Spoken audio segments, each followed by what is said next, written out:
Let's now get some more insight on Mr. Adesina's re-election. Earlier, I spoke with renowned economist and CEO of financial derivatives, Mr. Bismarck Rewane. I started by asking him about his immediate reaction to the re-election of Dr. Adesina as the president of the AfDB. The meaning of this victory for Africa is that the reputation of Africans for having an image of corruption, an image of being allergic to transparency, incompetent and corrupt, has been put aside once and for all. This victory is a victory for Africa, and in particular Nigeria, for having to dealing with the reputational angle and stereotypes that we have. One, but that is only one part of it. The second part of it is the ideological angle.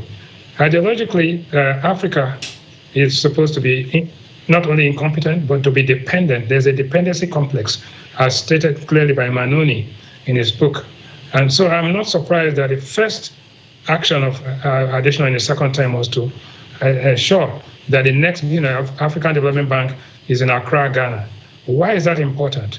Because the book by Nkrumah, Neocolonialism, the Last Stage of Imperialism, is very important in the struggle for liberation of Africans from the shackles of disease, ignorance, and the images of reputation. It also goes further and strengthened by the work of Frantz Fanon, which is called The Wretched of the Earth. So I think that ideological thing about economic patriotism of Africa and Africa being independent, not just independent in terms of political independence, but economic and ideological independence. I think that's the second angle. Then the philosophical angle is that what does Adesina's victory and continued steadfast upholding of the values of transparency and integrity, what does it mean? It means that Adesina administration will have to rely fully on the intellectual property of the bank and Africa and Nigeria, and will have to deal with some very, very important challenges.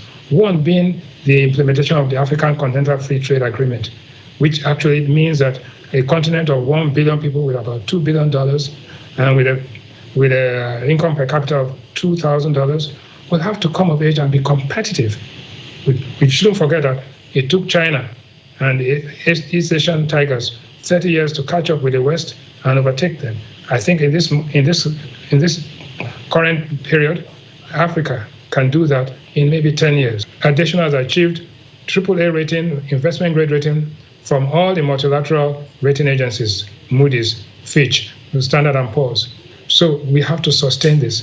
And this is not a victory, a one-point victory. It's a challenge that deepening the institutionalizing the principles of transparency and accountability, and making sure that the damaged reputation of Africa and Nigeria in particular is repaired. I think it's also good to understand that the backing of the Nigerian government and the 54 African countries, in this re-election, he had 100% of the votes of all members, both regional and non-regional, which means that the African countries have come of age. They now know what it means to the meaning of economic diplomacy, and in knowing that if you don't do anything for yourself, nobody else will do it for you. So what is going to happen? We are going to engage China, we are going to engage Japan, we are going to engage the United States.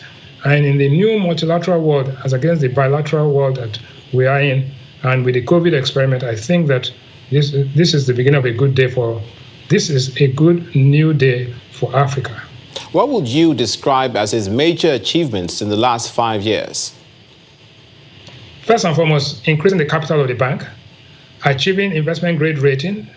Thirdly, achieving economic independence. Like again, let's go back to what I said. The ideological independence, which was the battle by non-regional members to make him and Africans who are patriotic to succumb to the wishes and the caprices of the non-regional members, to restore or reinstate the principles of neocolonialism, which is the last stage of imperialism. He has been able to fight that battle. That battle is bigger than every other battle, because if economic success without ideological freedom is no use to anybody. You can see that what's happening today, even in the Black Lives Matter and the liberation of Africa. So Whether we like it or not, that was a major, major achievement. What do you think he should focus on now towards establishing his legacy in the bank? One is that he must continue to understand that he is under observation.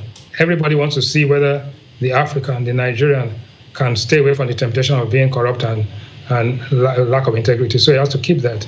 So that image is one. Number two is how to use financial resources as a catalyst for development of the type that Africa needs. We cannot just import other models. We have to have a kind of African, Afrocentric economic model that will allow us lower the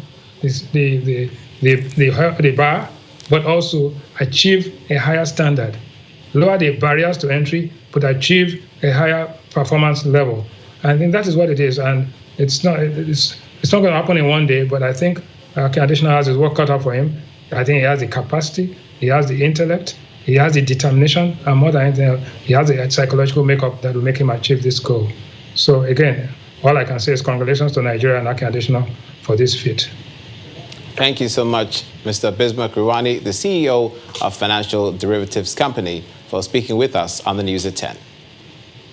Thank you.